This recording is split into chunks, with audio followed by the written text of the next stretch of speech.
नमस्कार. भारताच्या केंद्रीय अर्थसंकल्प 2026च्या या सविस्तर विश्लेषणात सर्वांचं स्वागत. चला तर मग यातल्या मोठ्या घोषणा नेमक्या काय आहेत आणि त्याचा आपल्या देशावर काय परिणाम होणार आहे हे एकदम सोप्या भाषेत समजून घेऊया.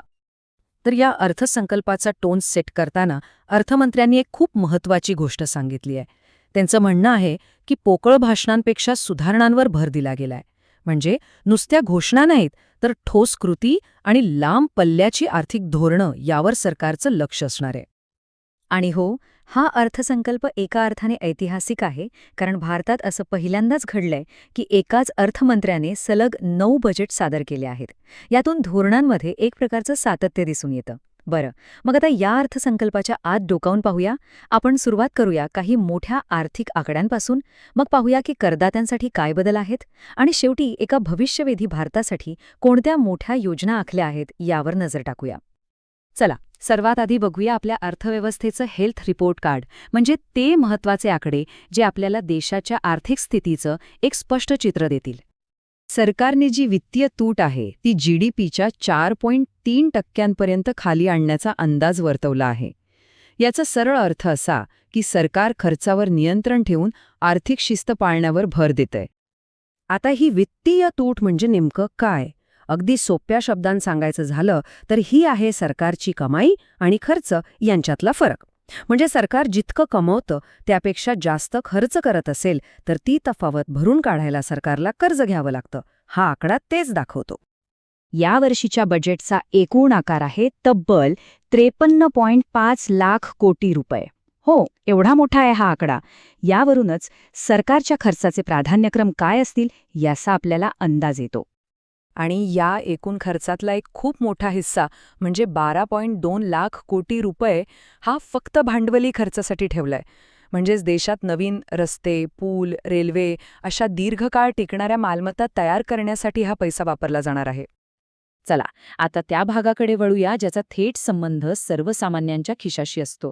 सरकारनं चक्क एक नवीन आयकर कायदा 2025 आणण्याची घोषणा केली आहे. ही खरंच एक खूप मोठी गोष्ट आहे.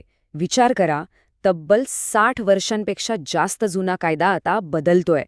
म्हणजे 1961 पासून जो कायदा होता तो आता 1 एप्रिल 2026 पासून बदलणार आहे आणि त्याच्या जागी एक नवा, सोपा आणि सरळ कर कायदा येणार आहे. आणि हो, या नवीन कायद्यासोबतच ITR भरण्याच्या तारखांमध्ये सुद्धा काही बदल केले आहेत.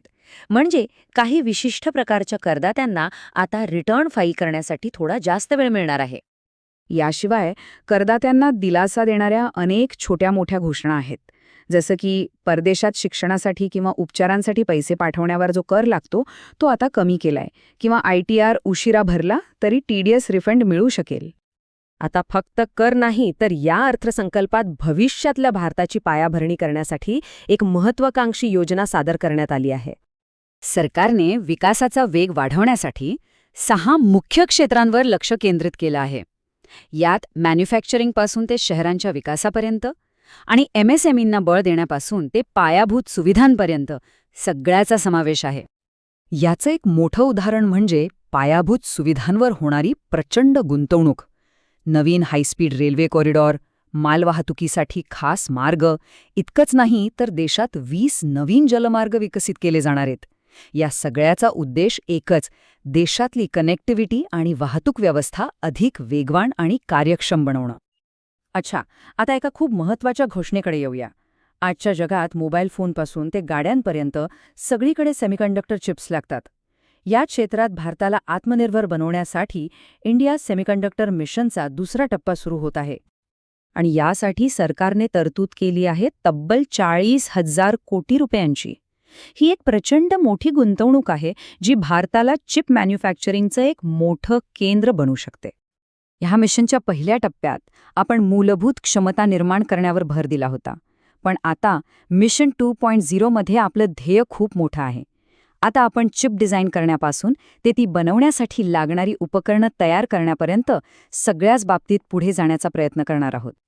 अर्थसंकल्पात काही ठराविक उद्योगांना विशेष प्रोत्साहन देण्याची योजना आहे. हे असे उद्योग आहेत जे विकासाला आणि रोजगार निर्मितीला मोठी चालना देऊ शकतात. यामध्ये सर्वात महत्त्वाचे आहेत आपले सूक्ष्म, लघु आणि मध्यम उद्योग, म्हणजे MSMEs. त्यांच्यासाठी खास ग्रोथ फंड तयार केला आहे आणि त्यांना त्यांची बिलं वेळेवर मिळावीत यासाठी सुद्धा काही महत्त्वाचे नियम केले आहेत. आरोग्य क्षेत्रातही मोठ्या घोषणा आहेत. बायोफार्मा शक्ती नावाचा एक नवीन कार्यक्रम सुरू होत आहे. इतकंच नाही तर मेडिकल टुरिझम आणि क्लिनिकल रिसर्चमध्ये भारताला एक ग्लोबल हब बनवण्याचं उद्दिष्ट ठेवलं आहे. आजकालच्या टेक्नॉलॉजीसाठी काही दुर्मिळ खनिजं खूप महत्त्वाची असतात. त्यांच्यासाठी आपल्याला दुसऱ्या देशांवर अवलंबून राहावं लागू नये म्हणून ओडिशा, केरळ, आंध्र प्रदेश आणि तामिळनाडूमध्ये खास रेअर अर्थ कॉरिडॉर उभारले जाणार आहेत.